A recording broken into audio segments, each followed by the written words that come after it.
Radha Madhava Kund Vihari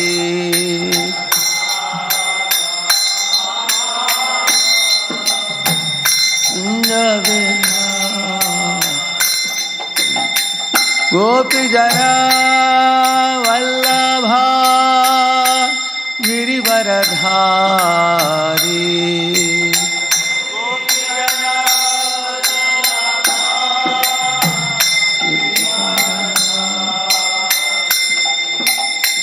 Gopi Jana Vallabha Girivaradhari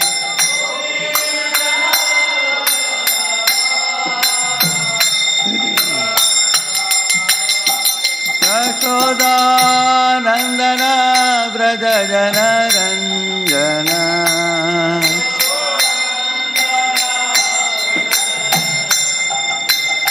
Yashoda Nandana Braja Jana Ranjana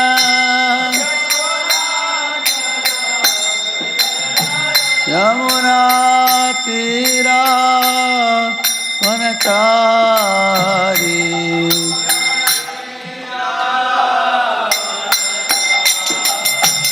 Yamuna Tira Vanachari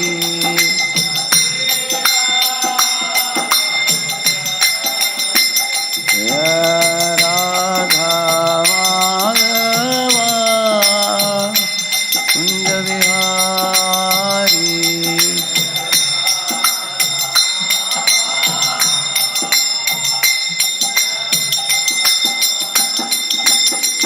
Gopi Jana Vallabha Girivaradhari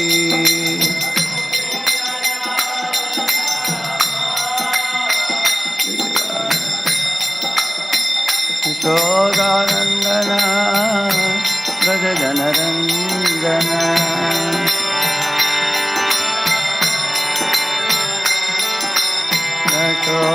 Yashodanandana Braja Jana Ranjana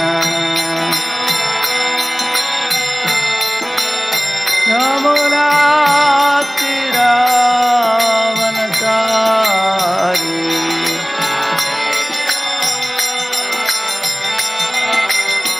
Yamuna Tira Vanachari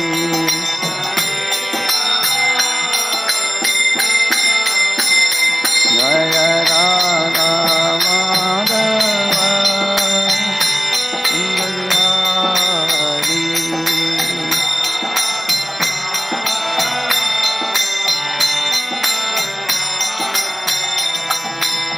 Hare Krishna Krishna Krishna Hare Hare Hare Rama Rama Rama Hare Hare Hare Krishna Krishna Krishna Hare Rama Rama Rama Hare Hare Hare Krishna Krishna Krishna Hare Hare Hare Rama Rama Rama Hare Hare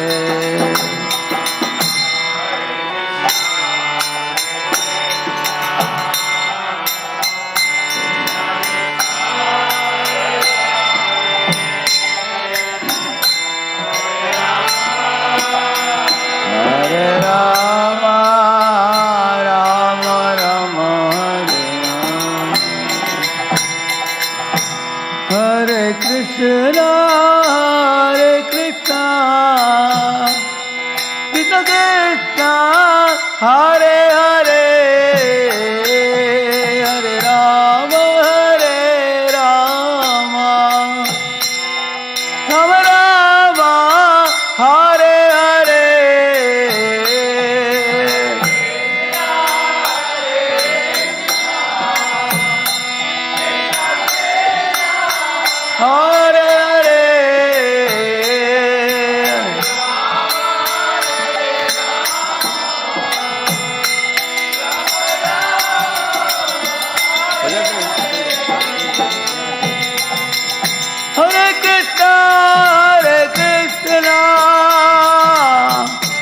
Krishna Krishna Hare Hare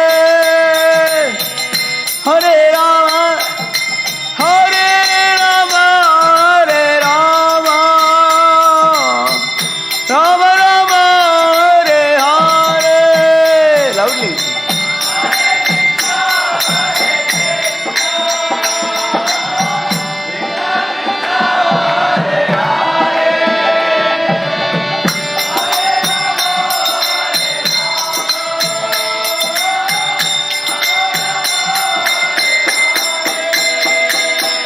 Hare Krishna, Hare Krishna, Krishna Krishna, Hare Hare, Hare Rama, Hare Rama, Rama Rama, Hare Hare, Hare Krishna,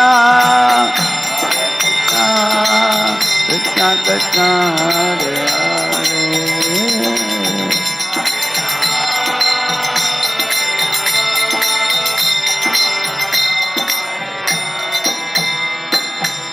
Om Vishnupada Paramahamsa Parivrajagacharya Ashtotara Shrimad Divine Grace Abhaya Charana Aravinda Bhakti Vedanta Swami Srila Prabhupada ki Ananta Koti Vaishnava Vrinda ki Namacharya Haridas Thakur ki Prem se kaho Sri Krishna Chaitanya Prabhu Nityananda Shri Advaita Gadadhara Srivasadi Gaura Bhakta Vrinda ki Shri Shri Radha Krishna गोप गोपीनाथ श्याम कुंड राधा कुंड गिरि गोवर्धन की ब्रजभूमि वृंदावन धाम की मथुरा धाम की द्वारका धाम की पुरुषोत्तम क्षेत्र जगन्नाथपुरी धाम की श्री मायापुर धाम की अंगमय यमुनामयी की भक्ति देवी तुलसी देवी की समावेत भक्त वृंद की all glories to assemble devotees all glories to assemble devotees all glories to assemble devotees all glories all glories all glories to Shri Guru and Shri Gauranga.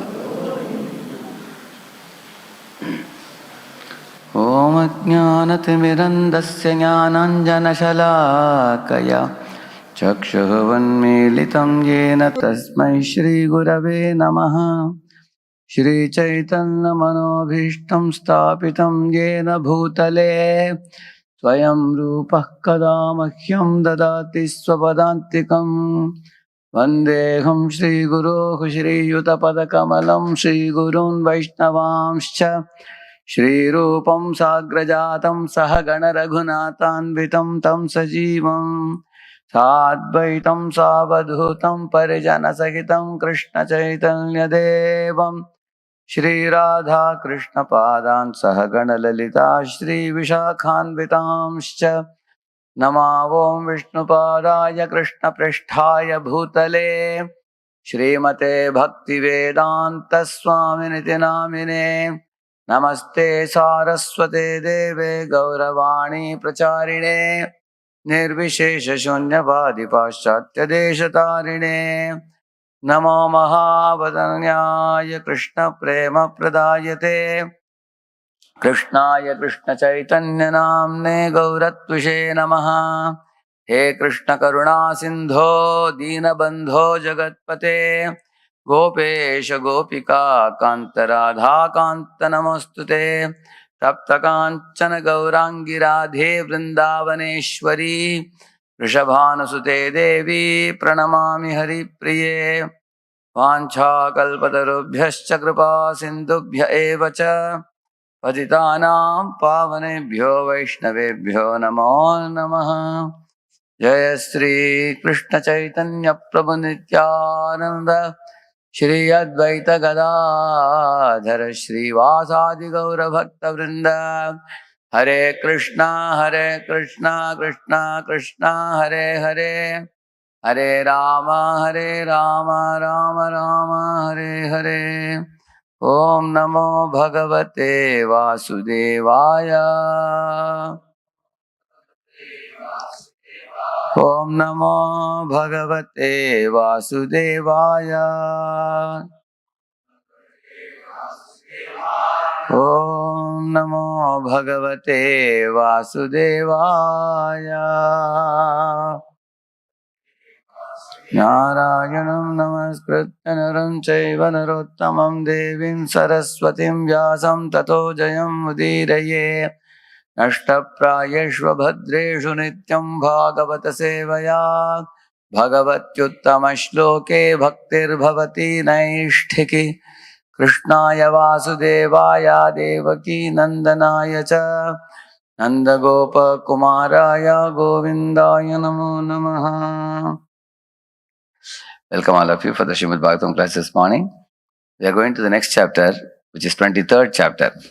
We have completed the 22nd one, and this is the we are hearing about the qualifications for hearing. Under that, many chapters. So this is the 23rd one, hearing with impure faith. See, in the qualifications to hear Krishna's pastimes, we heard about the previous chapters, like the qualifications to hear, principles of hearing, hearing without faith. Now, superior to hearing without faith is hearing with impure faith. It is hearing with impure faith is superior because some faith is there. It's not without faith. And then later on, the impure faith becomes purer. Then you can hear with unsteady devotion. And then you can hear with steady devotion. That's even more advanced stage. So unsteady worship of the name, unsteady worship of the name. And then hearing with steadiness and with taste. That's the real thing we want to do eventually. And hearing with attachment, hearing with ecstasy and love. So these are the 11 chapters in which we are currently in. 4th chapter. So let's proceed with this. In this 4th chapter, hearing with impure faith, what the fruitive devotees may hear, and mixed devotees compared to pure neophytes. The quality of worship depends on the quality of faith. So these 3 things we will cover.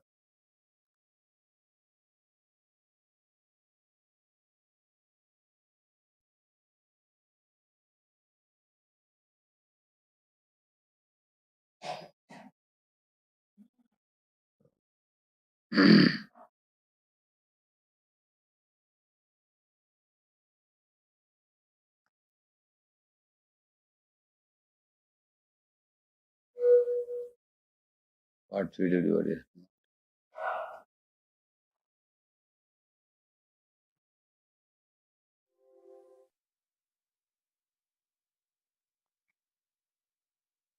Please read. Introduction. Persons who have awakened a measure of faith in Krishna are to be known as devotees. Like you see these 4 types of devotees. They are devotees actually. Chaturvida bhajante maam, jana sukritin arjuna, arto jigyasur artharthi jnani cha bhardarshava. They are facing some challenge in their life, but they are not going to any demigod. They are coming to Krishna. Although they may come to Krishna with material motivations, still they are counted as devotees because they are not choosing to go to someone else. They have more faith in Krishna than going to others. So they are coming to Krishna. So they are glorified in that way. Yeah. Chapter 5 explained that the quality of Vaishnavas with whom these beginners associate, along with the strength of their conditioned nature, determines whether they become mixed devotees or pure devotees.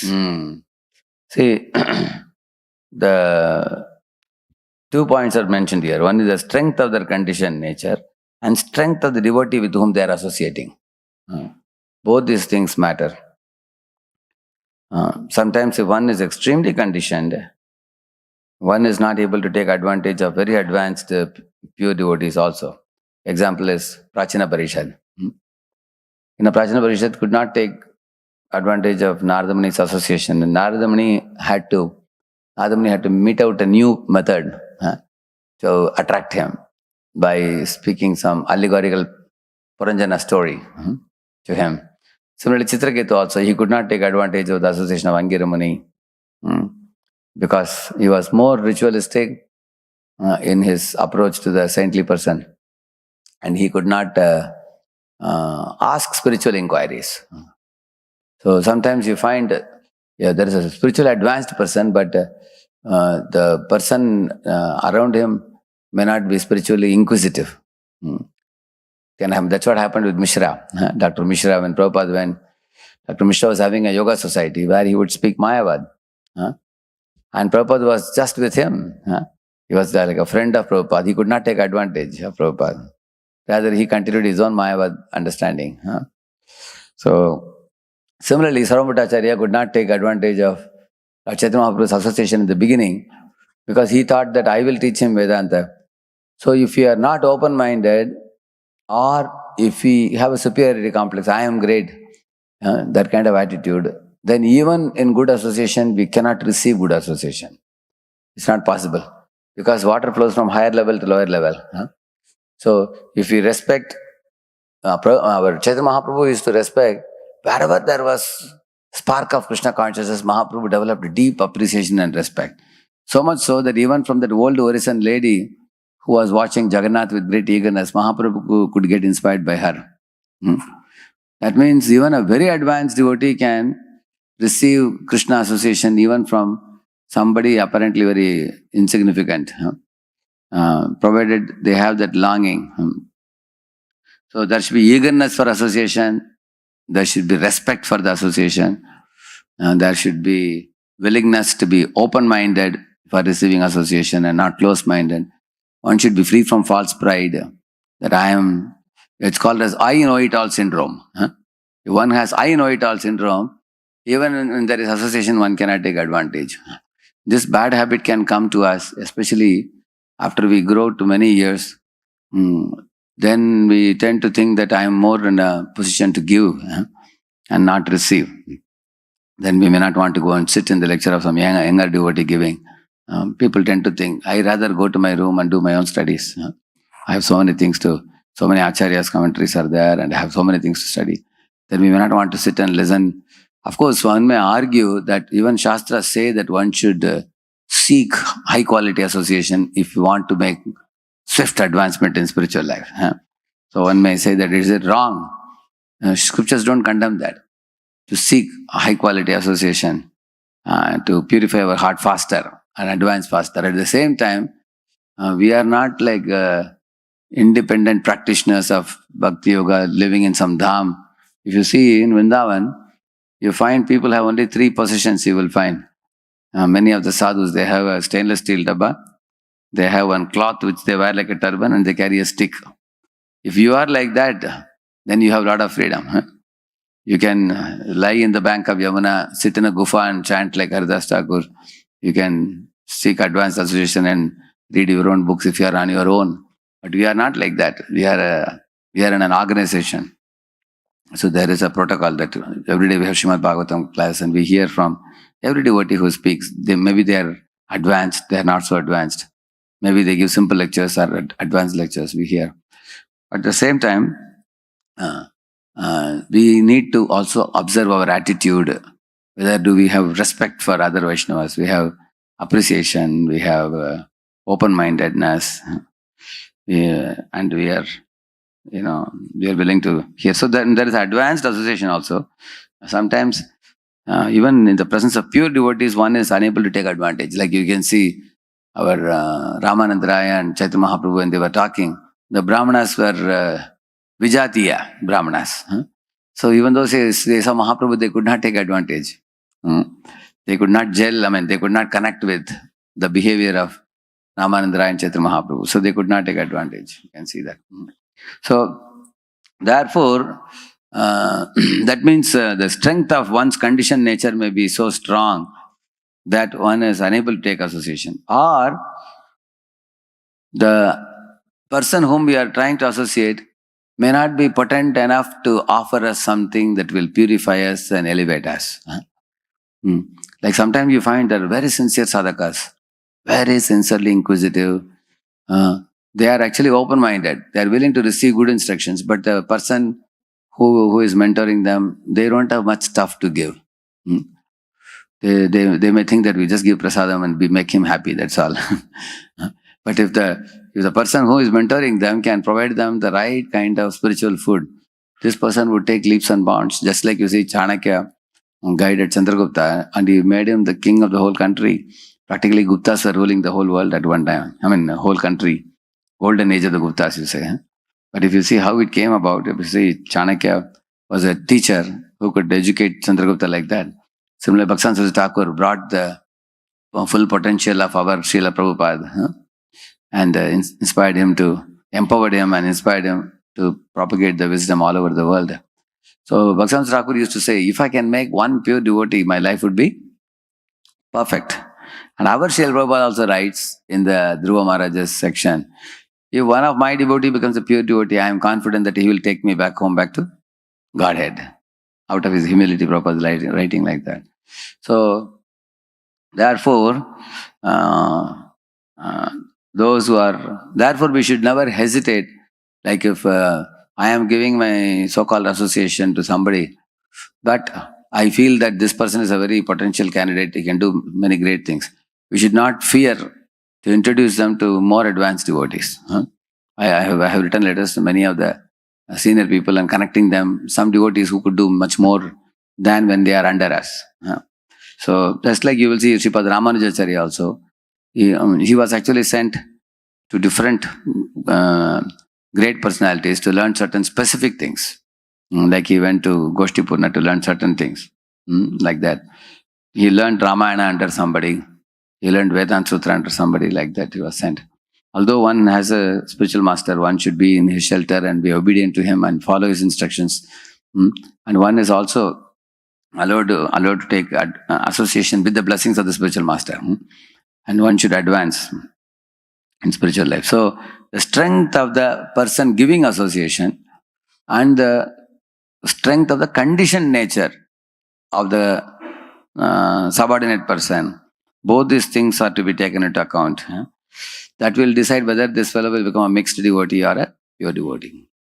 So pure devotees who are very powerful, they can actually award a pure devotion service. If a superior is himself mixed devotee, then they also award a mixed devotion service to their subordinates. So then it becomes mixed. Both are in mixed platform. Read further. Yeah. This chapter discusses the topics appropriate for mixed devotees to hear, or to be more specific, the topics for mixed devotees attached to fruitive work. Yeah. So, in mixed devotees also, there are mixed devotees attached to fruitive work, mixed devotees attached to jnana or yoga. So, earlier we saw that karma, jnana, yoga, they're all mixed devotees. Karma Mishra Bhakti, Jnana Mishra Bhakti, Yoga Mishra Bhakti. That's all mixed devotees. Like Karma Mishra Bhakti, example is Indra, Daksha Prajapati. They are Karma Mishra Bhaktas. And Jnana Mishra Bhakti, if you see Maitreya, is mentioned as a Jnana Mishra Bhakta. And like if you see Yoga Mishra Bhakti, they are Bhaktas, but there is a mixture of Ashtanga Yoga. What is the meaning of Yoga Mishra? Yoga Mishra means they are trying to control the mind. But when a devotee cannot control the mind, the devotee depends on Krishna for help and prays to Krishna to purify his mind. Like we sing, Bhajakure Banashi Nandanandana, Abhaya Charanarvindare. Whereas when yogi sees mind is uncontrolled, he thinks, I will control it now. That's one difference. So, in this way, there is a mixture of karma, jnana, yoga in the mixed devotees. But this is specifically talking about mixed devotees attached to fruitive work, karma mishra. Yeah. Fundamental to all devotees is faith in the divinity of their worshipable Lord. Krishna describes this basic conviction. Janma karma chame divyam jevam yo vetti tatpatah tyaktva deham punarjanma naiti mameti sorjuna. One who knows the transcendental nature of my appearance and activities does not, upon leaving the body, take his birth again in this material world, but attains my eternal abode, O Arjun. Yeah. See, for example, you will see Karma Mishra Bhaktas. Indra, I was telling you, is a Karma Mishra Bhakta, but still he has an appreciation for the Lord, respect for the Lord, adoration for the Lord, and he offers many, many prayers along with other demigods to Lord Vishnu. You will see that. And also he maintains a Brahminical culture. So you will find that they are subordinate to the Lord. That's why we say Vishnu Bhakta Smrito Daiva. Asurastat Viparyaya, we say. Similarly, Maitreya, I was telling you, is Jnana Mishra Bhakta, but he has a great adoration for Vidura.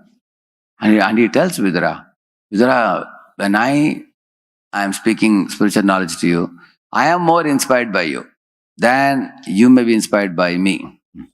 Why? Because when Lord Krishna visits your place, home. He puts his lotus feet on your lap and you massage him and he goes to sleep. Who can be so blessed in this world to have Krishna's lotus feet on your own lap and massaging it? Since you got his association, I am also taking your association in the name of teaching you. Which goes to show that Maitreya may have some mixture of jnana, but he has a good amount of inclination towards bhakti. And therefore, eventually, this jnana tinge will be purified. And then he becomes qualified to also teach devotional service. You will see that. So, therefore, even though there may be some mixture in the beginning, the mixture can eventually get purified. But the foundational qualification is they should have this faith, janma karma chame. Because the divyam is very important. If somebody doesn't believe that Krishna's birth and activities are divine, then there is no purification elevation. One is stuck in the same plane. One should have the faith.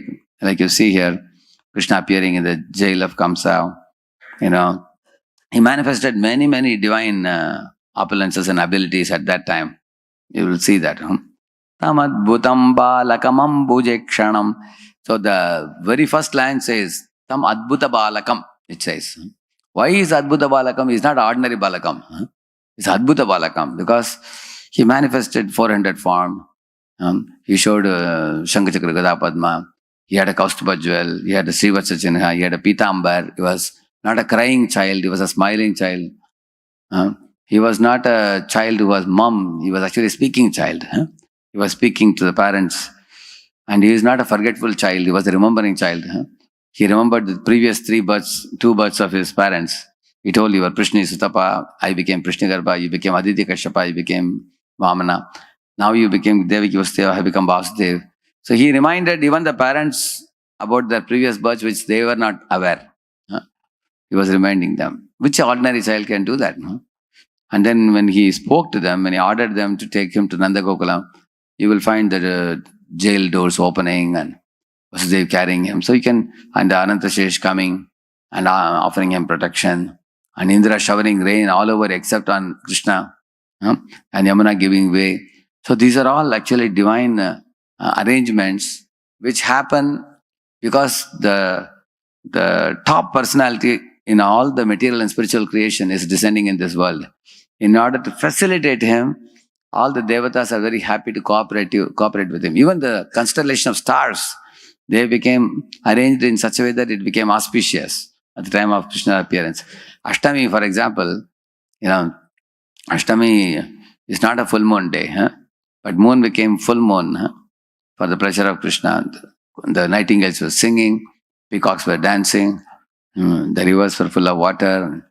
Everybody was very happy. And all the Brahmanas who were afraid of Kamsa, who were not able to utter the mantra till then, and they all started chanting Purusha Sukta prayers very joyfully. So you will find that in this way, when one studies these details in the Srimad Bhagavatam, one should, if one doesn't have faith, one will think, maybe these are all cooked up. These are all cooked up stories. Maybe some people have made these things. Like one of my friends in the college days was an atheist. So he used to say that, actually I like religion. He was telling why. Because you see, religion keeps law and order in this world. So that people can live peacefully, not quarrel with one another. Take all the resources and eat, sleep and mate and just live peacefully. So then I asked him, what is the use of your eating, sleeping and living in an orderly way? What is the goal of life? Just get up in the morning, pass stool and then take a bath and then eat your food, sleep, do the same thing, this bodily machine. I used to have this question, what is this horrible bodily machine which is bringing out stool and urine? And you put the food and again you sleep, again you get up, body gets unclean, sweating, again you have to take a bath.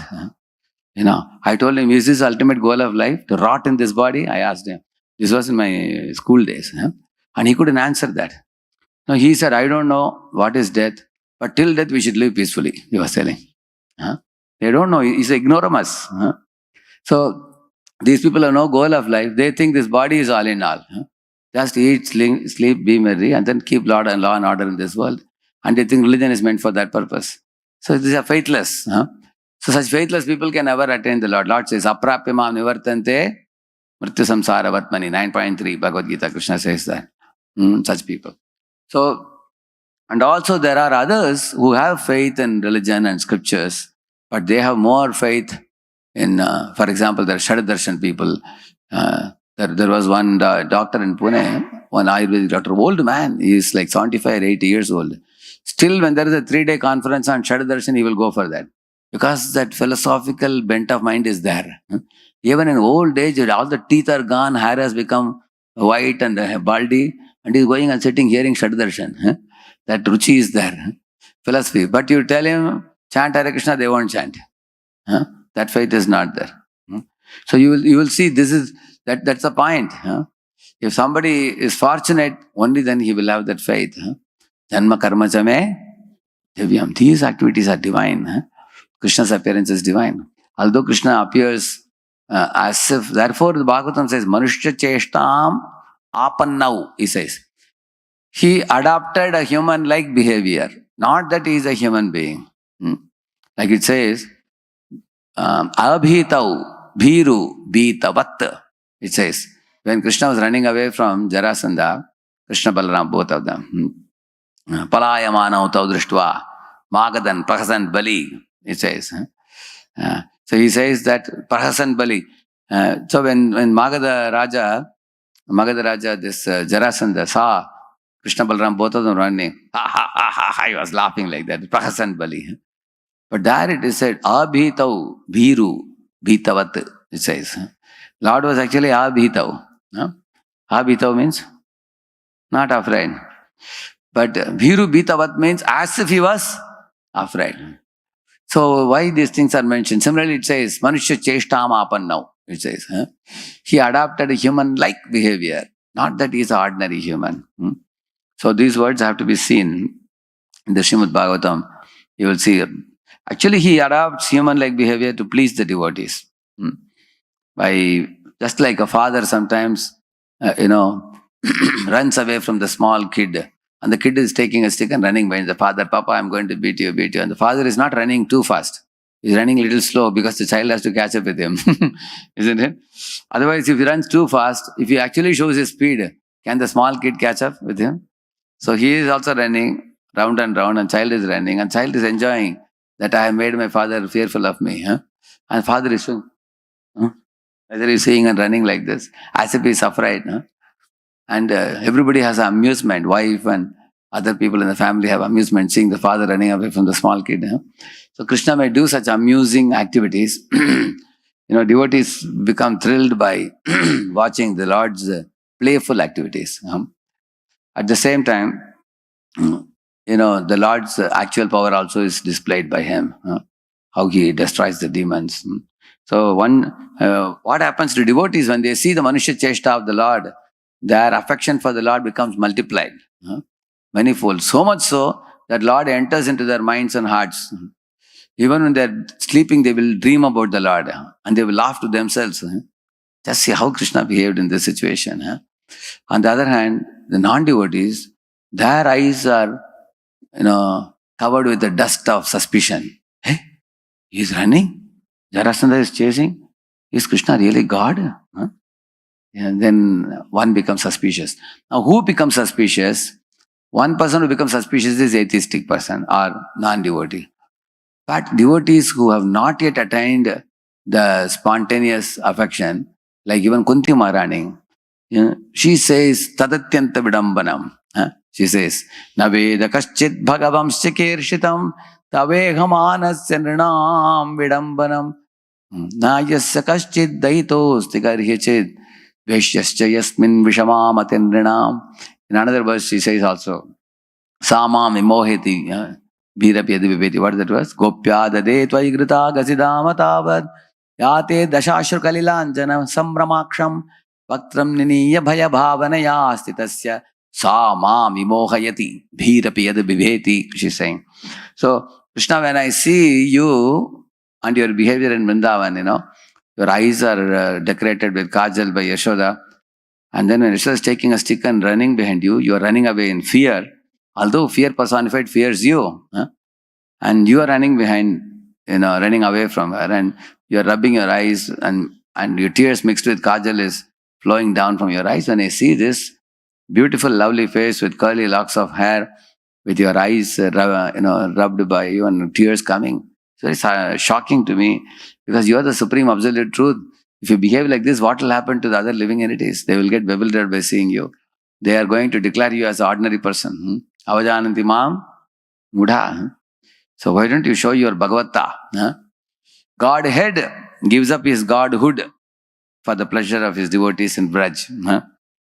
So Godhead doesn't exhibit his godhood in Vrindavan. So therefore, that's a point here. When we see his activities, even the personalities like Shiva and Brahma have a problem when Lord does not manifest his majesty. Prabhupada says. Therefore, in Vaikuntha, Lord Narayana is superior to Lakshmi. Lakshmi is always at the feet of Narayana. Where? In Vaikuntha. That's what Brahma, Shiva wants, and all Devatas want. Therefore, Vishnu accepts that pose. Okay, you guys want to see me like this, I'll be like that, don't worry. They are too much affected by majesty. On the other hand, in Vrindavan, Lord becomes subordinate to Radharani and Yashoda and everybody. Covered boys. Covered boys are climbing on his shoulders. Lord is putting his crown at the feet of Radharani. Lord is tied by Mother Yashoda. And this cannot be tolerated by demigods who consider him as supreme. It's difficult for us for them to digest it, this kind of behavior. So behavior of the Lord. So that means even after we become devotees, sometimes we are too much attracted by majesty. Like for example, Balaji worship, it's done in majesty. You can see his crown, what type of crown he wears. You can see his powerful posture. And in Balaji temple, if you go in Tirupati Balaji, they catch you and throw you away. That is majesty. You are not allowed to stand for a long time. There are a lot of protocols. On the other hand, in Lord Krishna, there is no majesty. He becomes very easily approachable by the devotees. So that is another type of mood. But the mood of majesty is not condemned, because that is necessary for purification, which you will understand in this today's session. But one important thing, both of them accept Lord is Divyam. One who worships him in majesty, one who worships him out of affection, in more intimacy and spontaneous. So one is reverential admiration and spontaneous affection. Both of them accept Lord as divine. But the atheistic people, they are unaware of Lord's divinity. They consider him an ordinary human being, and they glide down to hell. Yeah. Read it? Who are mixed devotees? Devotees who have faith in Krishna as the Supreme Lord, who have faith that his incarnations are transcendental, but who cannot devote themselves fully to him, are known as mixed devotees. This means that pleasing Krishna is not the only goal of their lives. They want to serve the Lord, but they also want to fulfill their own desires. Like for example, Indra wants to serve the Lord, but he has a separate agenda also. I want to hold on to my seat. I feel insecure when Vishwamitra or somebody is performing penance and Prithu is doing 100th yajna, I have a problem. At the same time, I will be devotee of Vishnu, that is Indra. Daksha Prajapati, he has come with a program for procreation, Praja Utpatti. He has his program. And he is also performing Hamsa Guhya prayers to Lord Vishnu, is glorifying the Lord. He will do that. But his personal program is, I want to be known as a Prajapati, popular as a Prajapati. So he has that pride of being Prajapati. And therefore he offends Lord Shiva. You see that. So these people have their own desires. So demons means they have only their own desires. And they have no respect for Supreme Lord. And pure devotees means they only want to please the Supreme Lord. They have no other desires. They say, no. He says, Manasa Deho Geho Jo Kichumor. In that song, Bhaktivinoda Thakur says, pure devotees have only desire to love and serve the Lord. No other desires. On the other hand, these type of mixed devotees, Karma Mishra Bhaktas, they have a combination of both. They want to serve the Lord and they want to control the world. They have both desires. So there is a bossing mentality, controlling mentality also, and there is also desire to serve the Lord. So in this way, that is called mixed devotee. Yeah. The majority of these devotees, Sakama Bhaktas, want to enjoy a good life and simultaneously follow the practices of devotion. The few detached soul, Nishkama Bhaktas, in the mixed devotee category, work independently of Krishna's direct service but sacrifice the results of their work for his pleasure. Yeah. Yat karoshi yadashnasi yad juhoshi tadasi yat tapasyasi kaunteya tat kurushvamadarpanam. So this is actually what is being mentioned here. Nishkama Bhaktas means he says, okay, yat karoshi, whatever you have made up your mind to do, you do it. But you offer it to offer the fruits. At least fruits you offer. Some people say that, they don't ask you what is to be done. They do what they want. But they'll offer the fruits to the Lord. Yat karoshi, yad ashnasi. And like some people say, I like Srikhand very much. Okay, make Srikhand and offer to Krishna at least. And then you eat. So they don't have to be told what is to be done. They will make up their mind what they want to do. That's what he's saying. They don't do direct service to Krishna. They're independent of direct Krishna service. But one good thing with them is they will sacrifice their results for Krishna's pleasure. They will do that. They are few detached with Nishkama Bhaktas. Like I've shown in the picture below. In the top two pictures I have shown heavenly planets and Sakama Bhaktas. They actually want to live a very happy life in this world also. Along with some happy life, they will also do some devotional service. And below you find a sage, he actually wants to give up the things. Tapasya, he may perform tapasya, and then the tapasya is directed to Krishna gradually. Yeah. Two types of fruitive devotees. This is I've shown Indraloka, see? You saw Indraloka? Indra is sitting with all of us. Yes. Two types of fruitive devotees. Fruitive devotees fall into two categories. A. Less advanced are those who view devotion as a vehicle to fulfill their material desires. More advanced are those whose acts of devotion are unmotivated, but who still cling to their selfish plans. See, one is gross, one is subtle. You will see. Like for example, Indra is grossly attached to his, position and enjoyment in the heaven. So such kind of enjoyment, earthly or heavenly pleasures, they are gross. Now, more subtler than this gross pleasures is attachment to one's opinion, like I have shown below. There is Daksha Prajapati and Arjuna picture we have shown. Such devotees are also devotees, but they may have their own idea of what should be done and how it should be done and everything. And then Lord comes to preach, and eventually they may get purified, saying, Karishye Vachanam Tava. They may come to that point. So, the scriptures say that Krishna has tailor-made plans for every individual soul. And if we are willing to accept Krishna's plan in our life, if we make it our goal, my only goal is to see Guru and Krishna happy. We have no other goal. If you can make that the goal of your life, one can smoothly go back to Godhead very easily. But generally, when we are not in that platform, even Guru and Krishna's plan is painful for us. We feel miserable. Because we have our own ideas on what we want to do, how we want to do. We find it difficult. And when we feel trouble in following Guru's and Krishna's plan, you will definitely see we trouble others also. We get troubled and we also trouble others also. Because that is what is called as manashashtani, indriyani, prakritistani, darshati. But if we don't want to trouble others and we don't want to be troubled, we simply have to do only one thing. Agree to depend on the plans of Guru and Krishna, what they have meted out for us. And just accept it.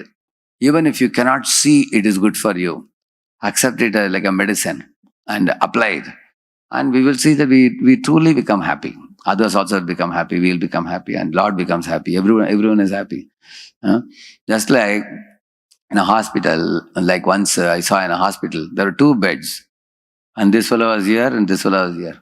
The doctor was coming and giving this fellow some tonic, some cough syrup. So when he was drinking cough syrup, fragrant smell came. You have seen that some smell comes. Cough syrup. It's very tasty also. And then doctor came to this bed and he gave injection to this person.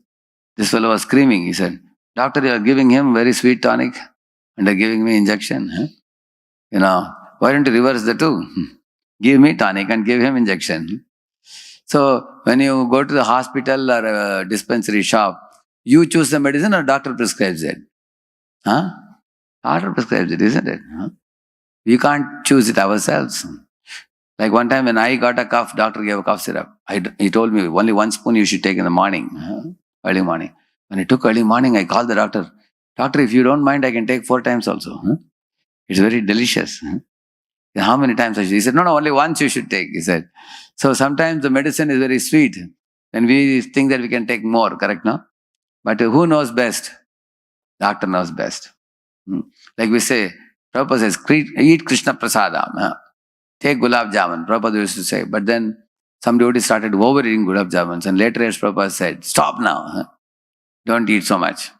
They said, Prabhupada, you only told us eat gulab jamun. Prabhupada said, no, I am only telling you stop now. So, therefore, when you are told eat, we should eat. When you are told stop, you stop. Like Arjuna was told, fight or stop. Fight. Dhruva Maharaj was told, fight or stop. Stop.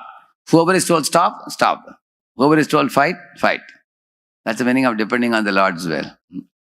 Isn't it? Like Priyavrat, is he told, be a brahmachari or be a grihastha? Be a grihastha. Earlier Nardamuni told him, be a brahmachari. Now the latest instruction has come to him, be a grihastha. Just follow it. You will see that. Actually, we will be told many times what may not be pleasing to our minds, because our mind goes by sankalp vikalp. Say, what is sankalp vikalp? Accepting and rejecting. What? Accepting and rejecting. For the body, we accept comforts and we reject inconveniences for the body. And for the mind, we accept what we like and we reject what we don't like. Correct, no? Now, how many of you know what you like, what you don't like, very clearly, without any doubt? You know, correct, no? You all know our likes and dislikes because you are perceiving it.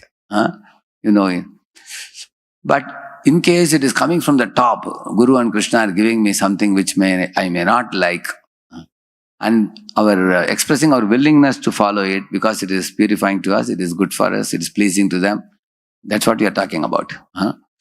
Despite you are not liking something, like you are told, like imagine this hall is so big.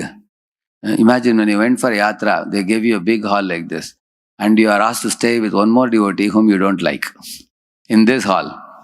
You know, there are devotees who will go and complain, Prabhu, I am ready to stay in a 8x8 room also with 4 more people also, but not in this hall with one more devotee with whom I cannot gel. Correct now? That is what we are talking about. It is actually dislike in the mind. So even if you don't like, but if you are put with one devotee with whom you have a problem, that is kept for purifying purpose. It's for our purification. So, but if somebody is adamant and says, no, either you do what I am asking, otherwise I will quit. And that is called brittle devotee. Correct? Now it's like a glass ball. Throw a glass ball, it breaks. Throw a rubber ball, it comes back. So we should be like rubber ball or glass ball. Rubber ball. One should agree to depend on the Lord's plan. The mind may have likes and dislikes. Sometimes what you like, you are asked to do also. That is also possible. Like you like singing, and somebody asks you, can you please sing Mangalarati? You say, thank you. It's like somebody gives you, son papdi and gives you 1,000 rupees for eating it. It's like that. It may happen also. But sometimes we are also asked to do something which you don't like, but which is what the superiors want. We agree to do it. Yeah. In the same manner, for the body, what is sankalpikal? For the body is acceptance and rejection is what? Accepting conveniences, comforts, and rejecting inconveniences and discomforts. Like Prabhupada was in Kumbh Mela. He saw devotees are hesitating to take Ganga bath.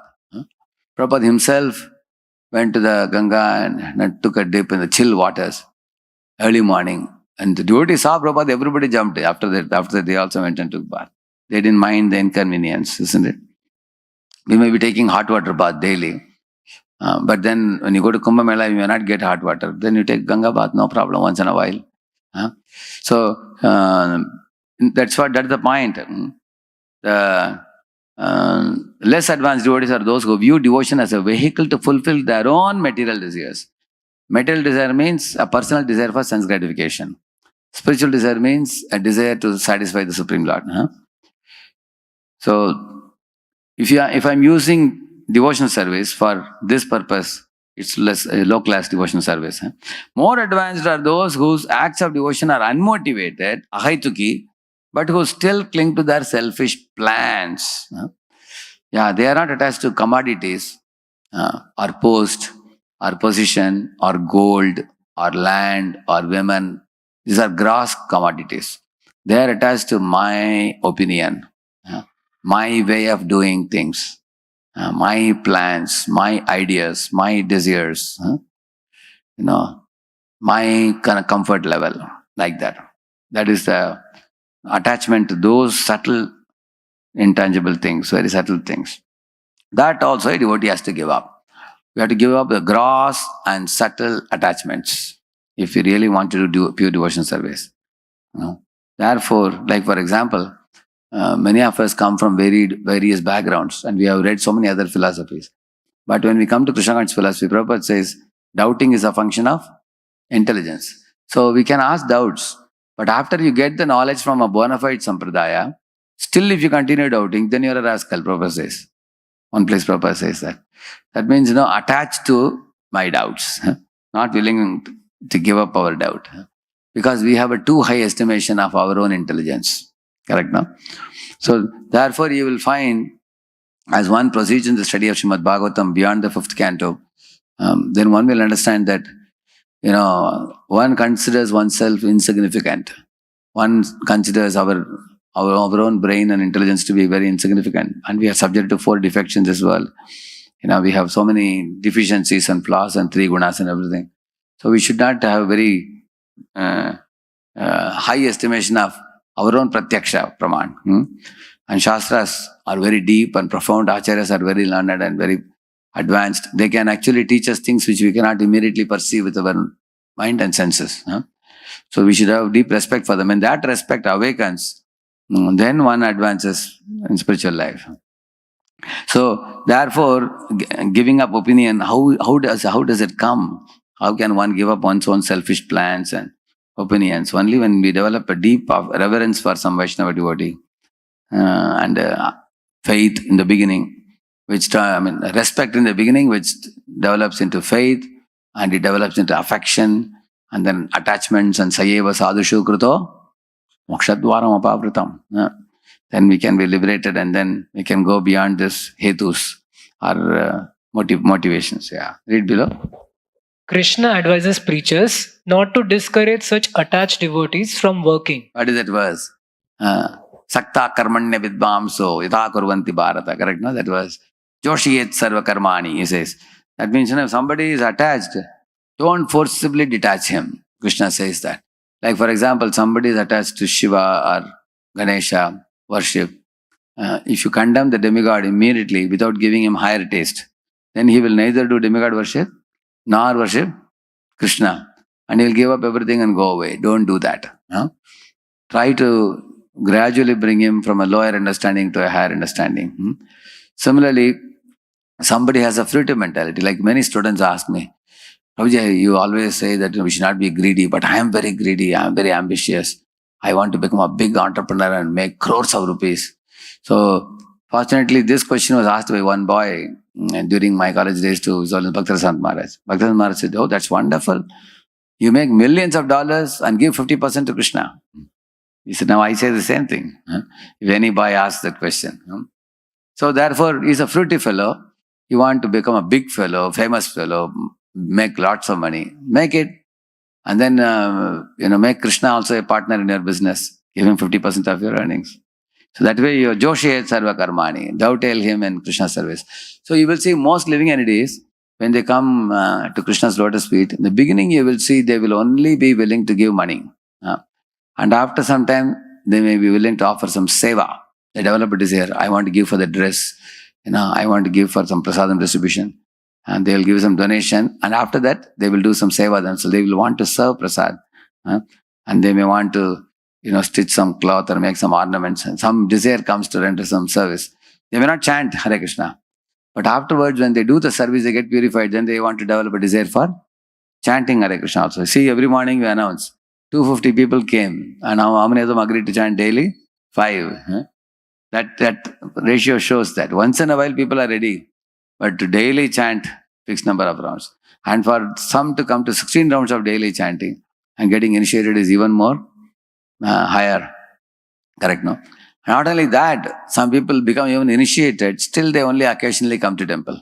But if somebody is coming regularly to temple and engage in Guru's mission, accepting Guru's mission wholeheartedly, there are devotees who have taken Guru's mission as their life and soul. Day and night they are working hard to expand ISKCON, distribute prasad, distribute Prabhupada's books, distribute the holy name, reach out to people, introduce new people, and then connect them to Sri Prabhupada's movement. So therefore, even if I find that they are angry people or, they have some anarthas, I don't feel it is a very serious problem, because the reason is these people are working so hard. They have given their heart to Guru's mission. On the other hand, imagine somebody is very polite and gentle and well-behaved, very beautifully he speaks, but he doesn't do one round chanting also. He's a pakka atheist. There are people like that. He will never put his foot in the temple campus. What is the use? Therefore, we should see the Krishna spark in the heart of people, wherever it is. Even I find our fellow devotees, some of them may be little, we may face some trouble from them, but see the spark of Krishna in their hearts. They have given up rich families. They are born in affluent families. They have given up the family. They have come here. They are serving in the Lord, serving Prabhupada's mission. That means there is some faith. Otherwise, how they have given up? Why don't we see that spark in them? They may be suffering from, just like it says, Abhisanda yohim sam tamba matsari me baba samrambi binadrik bhavam. So he says that the qualities like they have some anger, they have some violence, or they have some fruitive mentality, they have some separatist mentality, they have some problems, but they are unable to give up Krishna's lotus feet. They hang on and go on, even with some apparent faults also. Therefore, Krishna says, Apichet Sudaracharo Vachate Mam Ananya Bhag. So, we are seeing both things in them. There is a dirty conditionings are also there, and there is a Krishna spark also is there. But we should try to see that spark and expand it. When that becomes big, this will be burned down eventually. So, and we can see the devotees struggling with their lower conditionings, but still they are executing devotional service. So, and in this way, these kinds of selfish plans will go away eventually. And we should not discourage them, encourage them in devotional service. Sometimes a hardcore moralist says, what is the use of devotional service for these people? Better you give it up and go away. They say, they are fools, they don't know. Actually, devotional service should never be given up. No matter how much anarthas may be there, because devotional service is the ultimate purifier, sarvaroga nivarani. How can one give it up? If you find a devotee is struggling with conditionings, then whomever he is affectionate to, that person should help him. Because we need a snigdha relationship. So we have to send them to someone who can affectionately remove their conditionings by seeing the Krishna spark in their hearts. By learning to dedicate the results of their work to Krishna and by acquiring transcendental knowledge, fruitive devotees are gradually purified.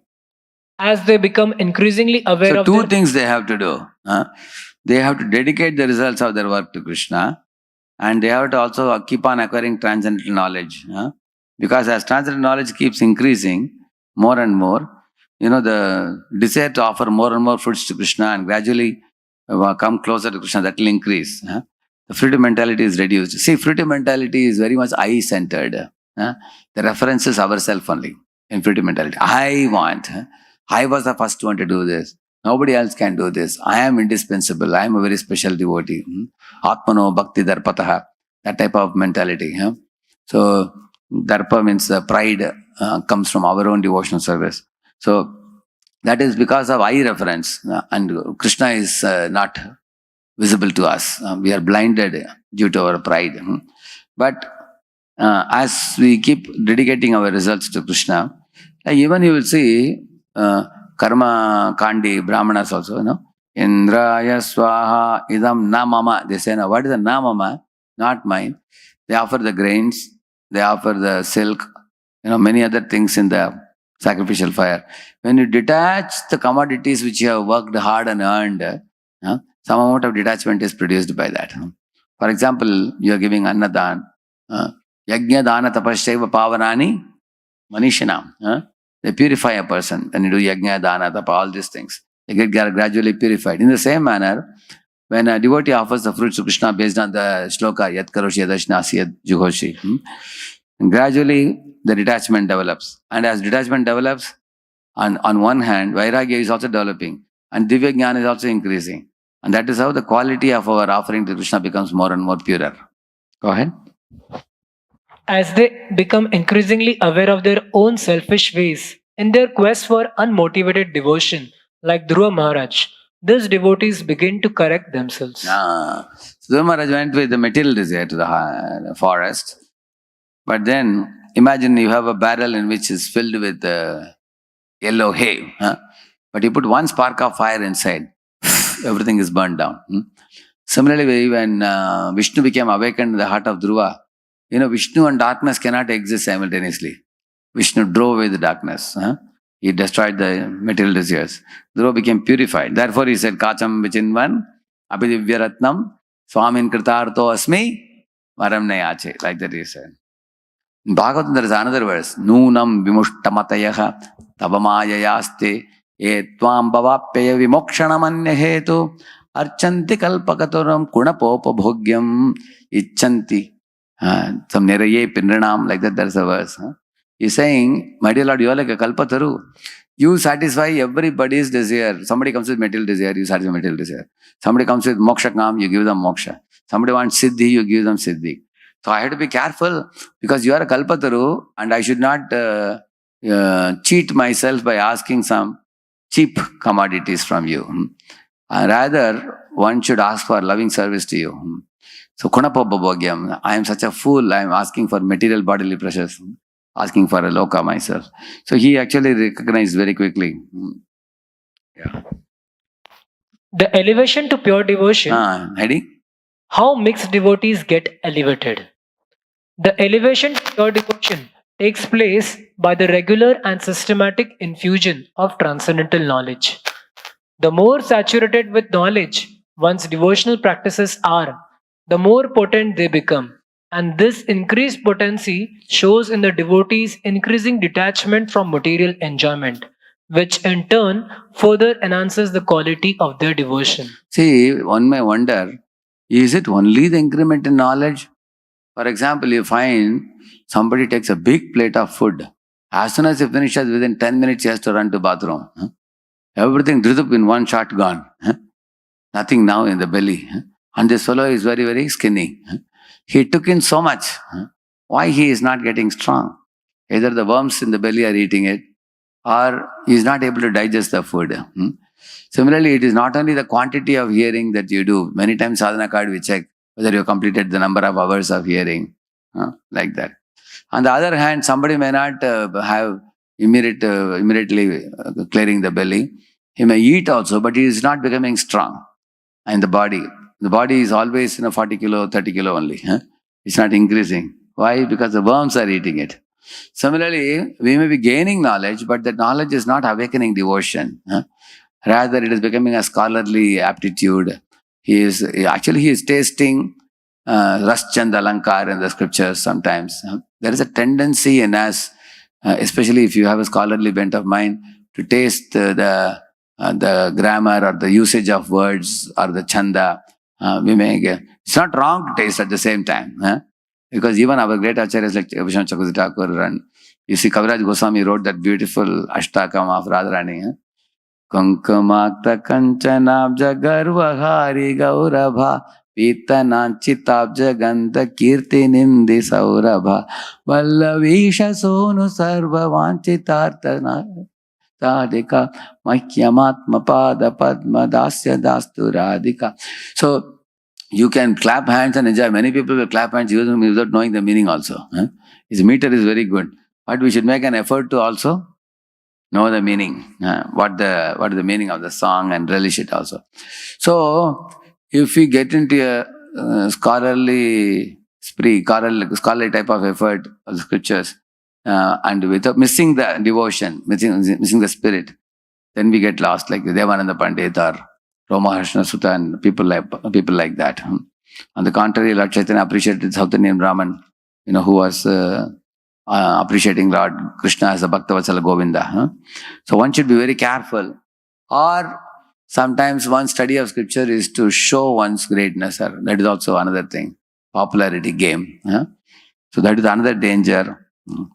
Or somebody is hearing scriptures as a ritual, niyama agraha. Niyama agraha means accepting the sadhana card and filling up diligently. Prabhuji, 8 hours of reading is over. But he is not reading for the sake of purifying the heart and elevating his consciousness. Correct, no? So therefore, hearing definitely produces advancement in spiritual life, provided the attitude of the devotee is right. That is one of the reasons we say the menial services helps a lot. We are ordered by Guru to do some menial service. We do those services and we cultivate the seva bhava, service attitude in everything we do. Right from the morning we rise till the time we go to sleep. With service attitude, like we should render loving devotional service to deities, loving devotional service to the devotees. That kind of attitude, right attitude is very vital. Go ahead. In other words, fruitive devotees, though still influenced by the mode of passion, should be encouraged to study and hear the philosophical teachings found in Srila Prabhupada's book. Who should be given initiation? Conditional devotees, if they are able to uphold vows, may also take initiation and chant Hare Krishna under a spiritual master's guidance. On the one hand, initiation should be offered to those devotees whose spiritual development is progressive, increasing in knowledge and detachment. On the other hand, initiation should not be offered to devotees who maintain a tenacious hold on their attachments and whose ability to progress is therefore negligible. Yeah, actually, nowadays sometimes somebody is chanting for 3 months, 6 months. Somebody forcibly gets them initiated. They say that initiation ceremony is coming. Come, I will take you, and they get them initiated. So that initiation has happened, new name has come, but the person has not changed at all. And the person has his own attachments. You go to their home, in the altar you find all demigods are also there. And he's still reading newspaper. He's going to movie. He doesn't complete 16 rounds properly. So that's very dangerous to the guru also. So gurus also have to be careful while initiating. They have to check whether this person is qualified or not. My spiritual master was once telling, Gaurang Prabhu and me were sitting behind. Yeah, Gaurang Prabhu was telling Maharaj, here is a list. So he showed a big list of 40-50 youths. Maharaj said, so you are recommending them to me? No. Maharaj said, no Maharaj, I have connected them to you. Now they are your people now. You may initiate them. And Maharaj said, see, I don't know them. I know them through you. Therefore, you also have to take a part of the karma. If they don't follow. Immediately took the list back. Really, Maharaj, then we will go through the list again. Later on, me and Gaurang Prabhu were talking with each other. He said, dangerous thing. You are saying very dangerous. We thought that we just connect people to Guru and Guru will take all the sinful reactions. And we don't have to worry. But Guru said, I am depending on you to make sure that you bring the proper people to me. On my trust in you, I am initiating them. Like that he said. So therefore, we should not take people to Guru who are not, who are not actually working on removing their mental attachments and progressing towards Krishna. The initiation is not a fashion. Unable to uphold their vows, such devotees will only embroil themselves and their gurus in reactions to their offenses. Better, they first receive systematic training in Krishna consciousness and thus gradually qualify themselves for official recognition by the disciplic succession. What should fruitive devotees hear? The education of fruitive devotees should include hearing the pastimes of Lord's incarnations as they are described in the first 9 cantos of Srimad Bhagavatam, as well as the pastimes of Krishna imbued with divine majesty and opulence. Krishna himself confirms that such hearing inspires devotees to tread the path of pure devotion.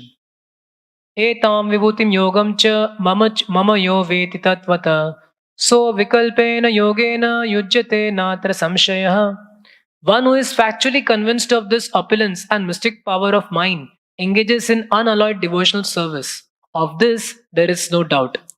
So, for example, in my Krishna Rasanam classes also, I used to speak on pastimes like this, like Prahlad Maharaj, you speak, Dhruva Maharaj, Ambarish Maharaj, or Samudra Manthan Leela, Ditya Kashyapa, or Kardama Muni. These sections we can speak because these are all in the first 9 cantos.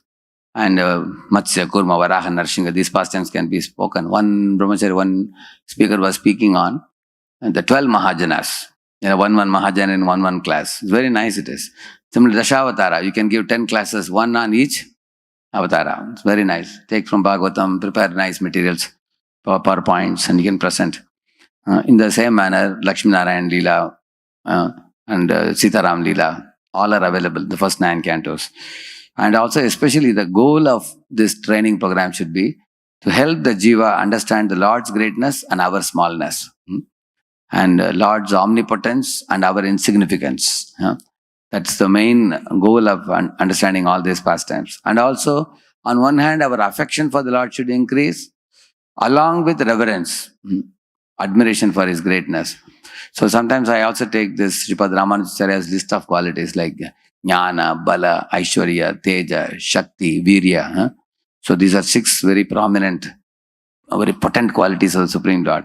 Jnana means He knows about all the jivas, their name, their identity, where they are doing, what the karmic account, everything Lord knows. Bala means He can create millions of universes and sustain them. So these kind of things they should hear. Virya means Lord can enter into the most impure place and still not get impure Himself. So just like Surya absorbs the urine and doesn't get impure. Lord is like that. He is Shuddham. The purity of the Lord, the potency of the Lord, the greatness of the Lord. All these things should be understood by the people. His Teja, His invincible nature, His ability not to be killed by anybody. Nobody can kill the Lord, nobody can favor the Lord, nobody can surpass Him. And He is not only all this, but He is also witness. Nothing can escape His sight. And He never blinks. Chakshur yasyana rishyati, Bhagavatam says. So these kind of things one should omnipresent, omnipotent, omniscient. So Paramatma is omniscient. And Mahavishnu is omnipotent. And Garbhodaksha Vishnu is omnipresent. He is present in every Brahmanda. So one should study these kind of pastimes. Until motivated devotees accept the Lord's absolute proprietorship, they should be encouraged to hear the kind of philosophy and Leela that helps them surrender their false sense of proprietorship and independence. Bali Maharaj gave up his proprietorship and surrendered to Lord by Atma Nivedanam. Hiranyakashipu was forced to give up his proprietorship. When Lord Narasimha came and killed him, you will see that. In this way, when we read such pastimes like Vamandev pastime, we give up the sense of proprietorship. And then when we read the pastimes of Govardhan Leela, for example, Indra being defeated by the Govardhan Leela of the pastime of the Lord, then we give up our independent mentality. And also when you read Daksha Prajapati's behavior and other things, gradually you understand the proprietorship, controllership, enjoyership. Controllership was shown by Durvasa Muni, trying to control Ambarish, and he had to give up his controllership. So therefore the first 9 cantos are very good for us to give up these 3 impurities. Proprietorship is karmis, controllership is yogis, and enjoyership is jnanis. So karma, jnana, yoga impurities are there in us. They will all be cleared off when we read the 9 cantos. Those who have not surrendered to Krishna's omnipotence lack the qualification to hear the details of His sweetness. Therefore, devotees practicing mixed devotion should not engage in purposeful hearing of Krishna's human-like pastimes in Vrindavan, Naralila. If you read Krishna's human-like pastimes without developing sufficient reverence for Him, then the Naralila will produce bewilderment, confusion, it will produce doubts. Then one may give up devotion service and go away because of that. Therefore, one should first stabilize one's respect and reverence for Him. If the unsurrendered cannot understand Krishna's godhood, even when he displays it, how can they be expected to understand His divinity when it is hidden by His abundant sweetness? See, this is Shishupal criticizing Krishna when Krishna was to be receiving the Agra Puja. Even though Krishna is displaying such greatness, still they cannot understand his godhood. Then when Krishna is running like a small baby, how can they understand? See, therefore, first of all, the greatness comes first, then comes sweetness. When you have a great reverence and respect for the greatness of the Lord, then when he exhibits sweetness, still you can continue to know that he is not ordinary. Like you will see that in the one of the chapters of Chaitanya Charitamrita, he said, even Yashoda or Radharani or covered boys, they all consider themselves servant of the Lord. What is it verse? One, Dasya Ranu Das, Mui Das Ranu Das, Chaitanya Das Mui Das. Like that he says, Das Dasanu Das. He says that Advaita Acharya Prabhu. In that chapter only, is the chapter number 7? 6th, yeah. 6th you find, the whole chapter is on this only. Even Radharani, Yashoda, they are all, Balaram, they all consider themselves servant of the Lord. So, therefore, we have to consider, we should relish the joy of having the opportunity to be servant of the Lord. And we should be satisfied in that position. Then we can enter into sweetness. Otherwise not. Yeah, read further. Instead, they will see Krishna as ordinary, as a mortal, a womanizer, a mythological figure. Such distorted vision invariably prompts impure hearts to criticize or doubt the Lord. And that mentality leads mixed devotees to commit offenses that uproot their hard-earned spiritual advancement. Yeah. Part 4 of Shuddha Bhakta Chintamani repeatedly emphasizes a most important rule in the cultivation of Krishna consciousness. Devotees should only adopt spiritual practices for which they are fit. As their spiritual credentials increase proportionately to the transparency of their faith, they may adopt higher practices. Yeah, as our faith becomes stronger and reverence and respect for the Lord increases, then gradually they go for higher stage of entering from reverential admiration to spontaneous affection. Yeah. Lord explains in this principle to Brahma. Dharmananyan parityajya mamekam bhaja vishwasan yadrishi shraddha siddhir bhavati tadrishi. Yeah. Abandoning all meritorious performances, serve me with faith. The realization will correspond to the nature of one's faith, Sri Brahma Samhita. Yeah. Brahma Samhita, we heard many verses. This you have not heard, right? Very rare verse. Yadrishi shraddha siddhir bhavati tadrishi is saying. Easy to remember that verse. Yeah. Bhakti Siddhanta Saraswati Thakur encapsulates this verse in his comment on this text. The more transparent of the faith, the greater degree of realization. Yeah. See, Arjuna saw Vishwarupa Darshanam of Krishna, and therefore we go through the whole Gita, understanding Ishwaraji, Prakriti, Kala, Karma, and Krishna's position first, before you enter Bhagavata. Yeah. Position of Mahabharata text. The Mahabharata is good example of type of literature materialistic devotees should hear or read in order to gain element faith. Srila Prabhupada often refers to women. Yeah, Prabhupada says, Three Shudra Dujabandhu Nam Trainam Shruti Gochara. Prabhupada would quote that in Bhagavatam always, you will see that. That means these people, they find philosophy very difficult, but they may appreciate, histories of kings and men and women and all those things.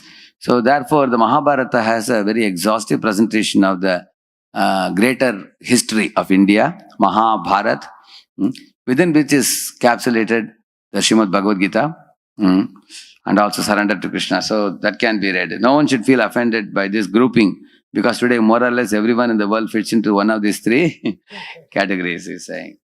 And then virtually everyone labors under the false conception of body as a self, attracted by mundane histories, philanthropy and adventure, hardly anyone interested in transcendental subject matter. Such misguided persons could better take advantage of Mahabharata, Prabhupada said. And the great author has compiled Mahabharata in such a way that the less intelligent class of men who are more interested in mundane topics may read the Mahabharata with great relish, and in course of such a mundane happiness can also take advantage of Bhagavad Gita. But unfortunately, some people get stuck in only the mundane happiness of Mahabharata and never come to Bhagavad Gita. That's the problem.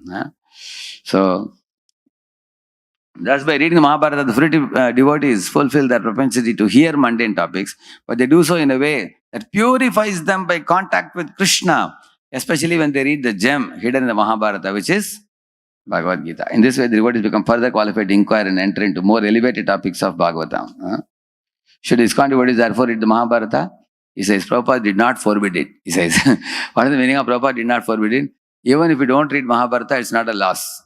Why? Because he says the first canto of Srimad Bhagavatam has an exhaustive summary of Mahabharata given by whom? Srila Prabhupada himself. Prabhupada himself has given. In case some of you feel that I don't want to get into Mahabharata, you can read that summary even in the first canto of Srimad Bhagavatam. And then, along with an explanation of devotional essence of the Bhagavad Gita. Therefore, careful study of the first canto qualifies devotees for further reading in Srimad Bhagavatam. Even without reading Mahabharata, you can go to Bhagavatam directly. In summary, devotees with fruitive desires should not be encouraged to hear about Krishna's confidential pastimes. Instead, they should hear pastimes of Krishna's incarnations from the Puranas, adventures from Mahabharata and Ramayana, narrations depicting the Lord's omnipotence like this. See, study about all these different incarnations of the Lord. This also, study Ramayana, Mahabharata. I've shown in pictures so we will not forget. And study omnipotence of the Lord like this, where the Lord exhibits great omnipotence, power, prowess, like this. He shows Vishwarupa, Kalarupa. These kind of things should be studied to know actually what is his status and what is our status. Without knowing these things, simply entering into Rasa dance, we will make a fool out of ourselves, without going to the basics. See, Krishna says, Ekamshana Siddho Jagat, in one Amsha I am holding the whole universe, he says. And he showed the whole Vishwarupa Darshan. Even after you enter into Vraja Leela, still some amount of greatness is explained so that we don't forget Krishna's supremacy. You can see that. Shila Prabhupada ki? Okay. So everybody should meet Krishna's Vraja Leela only through incidental reading. Incidental means whatever comes in the purport. Attached as they are to material enjoyment, these devotees chant Hare Krishna as a ritualistic practice or as a means to increase their sense gratification. See, these devotees chant Hare Krishna why? To increase their sense gratification or as a matter of ritual. That's what they do. Therefore, they naturally commit offenses to the holy name. If they attempt to perform bhajan, remembering Krishna's Vrindavan pastimes while chanting, their efforts may degrade them to a materialistic way of life. See? Right now, we are doing chanting in a ritualistic fashion or for increasing sense gratification. In that stage, we should not meditate on Vrindavan pastimes. We will degrade ourselves. Instead, we should meditate on reverential pastimes of the Lord. Instead, they should be encouraged to purify their devotion by cultivating service, enriched with knowledge and detachment. Only when their faith becomes pure by such devotion, and only when they surrender, may they take up the higher forms of sadhana practiced by pure devotees. And this we will see in the next class. Part B, mixed devotees compared to pure neophytes. Shila Prabhupada ki